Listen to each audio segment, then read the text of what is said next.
আসসালামু আলাইকুম। দেশ এবং দেশের বাইরে যে যেখান থেকে আজকের ভিডিওটি দেখছেন সবাইকে সালাম এবং শুভেচ্ছা। ১১ আগস্ট একটি বিশেষ দিন। যারা মালয়েশিয়ায় বর্তমানে রয়েছেন সরকারের হিসাবে ৮ লাখ আর বেহিসাবে অর্থাৎ আ সংখ্যাটা হিসাব না জেনে ১৫ লাখের বেশি, তাদের জন্য বেশ গুরুত্বপূর্ণ। আর বাংলাদেশ থেকে মালয়েশিয়ায় যেতে চাওয়া প্রায় কয়েক লাখ বাংলাদেশীর জন্য বিষয়টি আরো গুরুত্বপূর্ণ।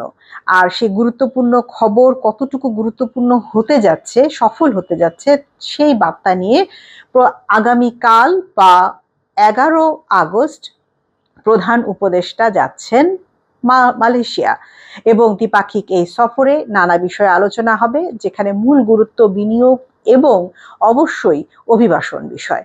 এবং সে কারণে কি কি বিষয় গুরুত্ব পেতে যাচ্ছে সেই প্রসঙ্গগুলো নিয়ে কথা বলবো। তবে সবার আগে বলে রাখি, এবার কিন্তু এই সফরের মধ্য দিয়ে বাজার খুলছে না। প্রধান উপদেষ্টা হিসেবে ক্ষমতা গ্রহণের পর এটি ডক্টর মোহাম্মদ ইউনূসের প্রথম মালয়েশিয়া সফর। মালয়েশিয়ার প্রধানমন্ত্রী আনোয়ার ইব্রাহিম তার ঘনিষ্ঠ বন্ধু, দ্বিপাক্ষিক এই সফরে বন্ধুত্বের একটি নিদর্শন নিশ্চয়ই আমরা সামনে দেখতে পাবো, অর্থাৎ ঝুলে থাকা নানা সমস্যার সমাধান নিশ্চয়ই পাবো।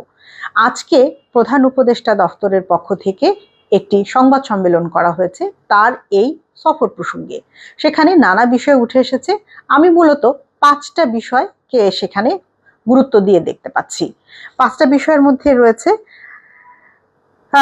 বায়োলেটারাল মিটিং, মাইগ্রেশন নিয়ে আলোচনা এবং শ্রমিক নিয়োগকে আরো স্বচ্ছ এবং কার্যকর করা, বিনিয়োগ বাণিজ্যের নতুন সুযোগ, এনার্জি, ব্লু ইকোনমি ইত্যাদি, চুক্তি এবং বিভিন্ন খাতের সম্ভাবনা। আমি বলে রাখি, এখানে ৩টা নোট বিনিময় হবে আর ৫টা সমঝোতা স্মারক হবে, কোনো ধরনের চুক্তি হবে না।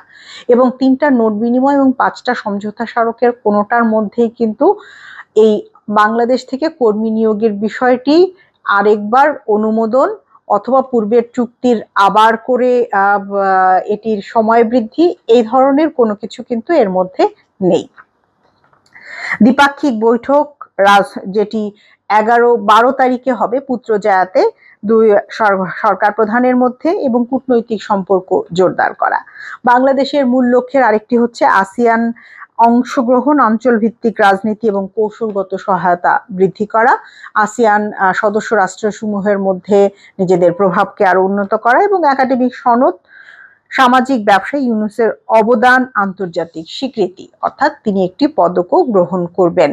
কিন্তু আমাদের মূল আলোচনা বা আমাদের মূল যে চাহিদার জায়গা সেটা হচ্ছে এই কর্মসংস্থান। যারা ওখানে রয়েছেন তারা কি কোনো সুখবর পাবেন কিনা, অর্থাৎ যারা অনিয়মিত রয়েছেন। আমি প্রথমে বলে রাখি, অনিয়মিতদের জন্য কোনো সুখবর এবার থাকছে না। প্রেস সচিবকে জিজ্ঞেস করা হয়েছিল যে তারা কোনো সুখবর পাবেন কিনা, তিনি বলেছেন এটি পররাষ্ট্র দফতর এবং প্রবাসী কল্যাণ মন্ত্রণালয় কাজ করছে। ওইখানে পররাষ্ট্র মন্ত্রণালয়ের একজন প্রতিনিধি থাকলেও যেহেতু প্রবাসী কল্যাণ মন্ত্রণালয়ে কোনো প্রতিনিধি উপস্থিত ছিলেন না, সেহেতু আমরা বলতেই পারছি যে এটি উনি বারবারই তার উপরে চাপিয়ে দিচ্ছিলেন, এবং সে কারণে এটি যে আসলে হবে তা কিন্তু আমি একেবারেই সুনিশ্চিতভাবে বলতে পারি যে যদি এই সুখবরটি আগে থেকে যে এরকম কোন চুক্তি স্বাক্ষর হবে, যারা অবৈধ রয়েছেন তাদেরকে বৈধ করা হবে, তাহলে ঘোষণাপত্রটি আমরা আগে শুনতে পেতাম। হ্যাঁ, এটি হতে পারে যে ওখানে যাওয়ার পর আলোচনা হয়তো কিছুটা আগাতে পারে, যে আমরা এই প্রস্তাবটি দিয়েছিলাম সেটির ব্যাপারে আপনারা কি মনে করছেন। আমিন চক্রের কথা জানতে চেয়েছেন দুজন সাংবাদিক, যে যাদের কারণে তাদের সিন্ডিকেটের কারণে বাজারটি, তারা রাজি না হলে বাজারটি খোলে না এবং তাদের কারণে আবার বাজারটি বন্ধ হয়ে যায়, যা ইতিপূর্বে ৫ বার ঘটেছে বাংলাদেশের ইতিহাসে। প্রেস সচিব বলেছেন তিনি আমিন নামে কাউকে চেনেন না এবং ব্যক্তিগত এটি একটি দুইটি সরকারের বিষয়, অর্থাৎ কোনো ব্যক্তির আগ্রহের উপরে আসলে কোনো কিছু নির্ভর করছে না। আমরা আশা করব তার এই কথাটি সঠিক হয়, যে আসলে দাতু আমিন কি চাইছেন বা চাইছেন না সেই বিষয়টি সরকার গুরুত্ব দেবে না।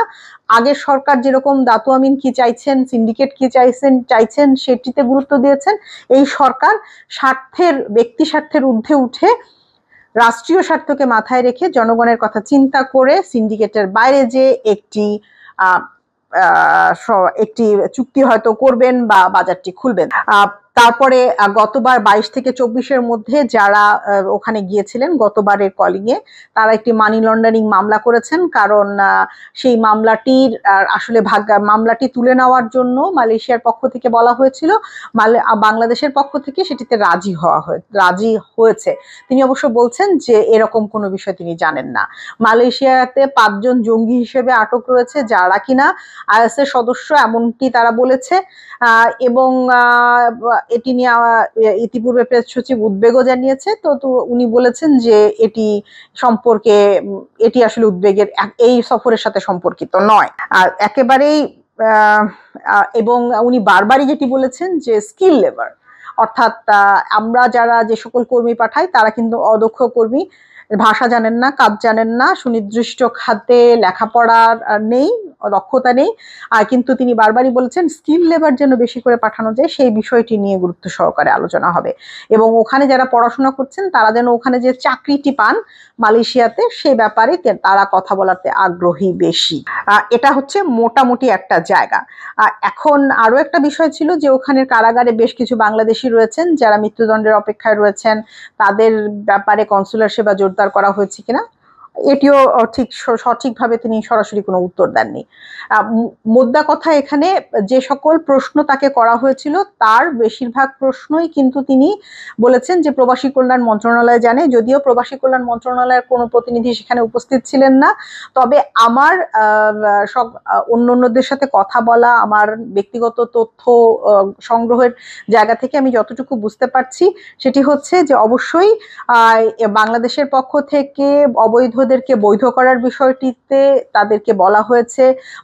আমরা যেরকম মাল্টিপল এন্ট্রি ভিসার কথা বলেছি কাজ করতে যাওয়ার ক্ষেত্রে, তারপরে সেখানে অবৈধদেরকে বৈধ করার কথা বলা হয়েছে, আবার নতুন কর্মী নিয়োগের কথাটিও বলা হয়েছে, এবং ভবিষ্যতে বাংলাদেশ থেকে আরো অধিক কর্মী নেবে এই বিষয়টিও বাংলাদেশের পক্ষ থেকে বলা হয়েছে। কিন্তু আপনাদেরকে আমরা সব সময়ই বলে থাকি যে প্রত্যেকটি বিষয়ের একটা করে চ্যালেঞ্জ থাকে। চ্যালেঞ্জটা হচ্ছে যে রাষ্ট্রগুলো পারস্পরিক স্বার্থ দেনা পাওনার মধ্যে ব্যালেন্সিং করে। অর্থাৎ মালয়েশিয়া আমাদের প্রকৃত বন্ধু, এতে কোনো সন্দেহ নেই। যখন রোহিঙ্গারা বাংলাদেশে প্রথম আসে, মালয়েশিয়ার প্রধানমন্ত্রী বাংলাদেশে ছুটে এসেছিলেন, তিনি প্রথম এসেছিলেন, আমার ঠিক খেয়াল নেই টার্কিশ প্রথম অথবা মালয়েশিয়া প্রথম এসেছিল, সেটিও বিষয় না, তাদের কাছে আমরা প্রত্যাবাসনের জন্য সহায়তা চাবো। কিন্তু মালয়েশিয়া প্রকৃত বন্ধু, তাতে কোনো সন্দেহ নেই, কর্মী নিতে চায় তাতেও কোনো সন্দেহ নেই। কিন্তু সরকার যন্ত্রের বেশ কিছু কাঠামো থাকে, যেই কাঠামোগুলোতে আসলে নিয়ন্ত্রণ করা সম্ভব হয় না সব সময়। একেবারে কাঠামোর ভেতরে ঢুকে সেখানে কিছুটা ঘুণ থাকে, এবং যেগুলো অনেক সময় অর্থ দ্বারা, ভূরাজনীতি দ্বারা নিয়ন্ত্রিত হয়। এবং সেই ভূরাজনীতি এবং অর্থের ফাঁদে পড়ে অনেক সময় কর্মী পাঠানোর মতো অতি গুরুত্বপূর্ণ বিষয়গুলো অন্যান্য বিষয়ের কাছে ঢাকা পড়ে যায়। তখন দেখা যায় যে আমরা হয়তোবা তাদের কাছ থেকে এমন একটি সহায়তা আমার এই মুহূর্তে দরকার, ধরুন যে পলিটিক্যাল স্টেবিলিটি অথবা এই অঞ্চলের শান্তি শৃঙ্খলা রক্ষার জন্য এমন একটি সহায়তা তাদের কাছ থেকে দরকার, যে আমি অন্য সহায়তাগুলো, তালিকায় থাকা অন্য বিষয়গুলোকে তখন একটু দূরে সরিয়ে রাখি। সেই জায়গা থেকে সদিচ্ছার হয়তো বর্তমান সরকারের কোনো অভাব নেই, কিন্তু সদিচ্ছার অভাব থাকলেই তো শুধু হবে না, সবকিছু পয়েন্টে পয়েন্টে মিলতে হবে। খুব একটা আশা নিয়েন না, তবে 11 তারিখে পুত্রজায়াতে, 12 তারিখে পুত্রজায়াতে যে মিটিংটি রয়েছে সেটির অপেক্ষায় থাকলাম আমরা। তো আমার মনে হয় যে তখন হয়তো কিছু একটা হলেও হতে পারে।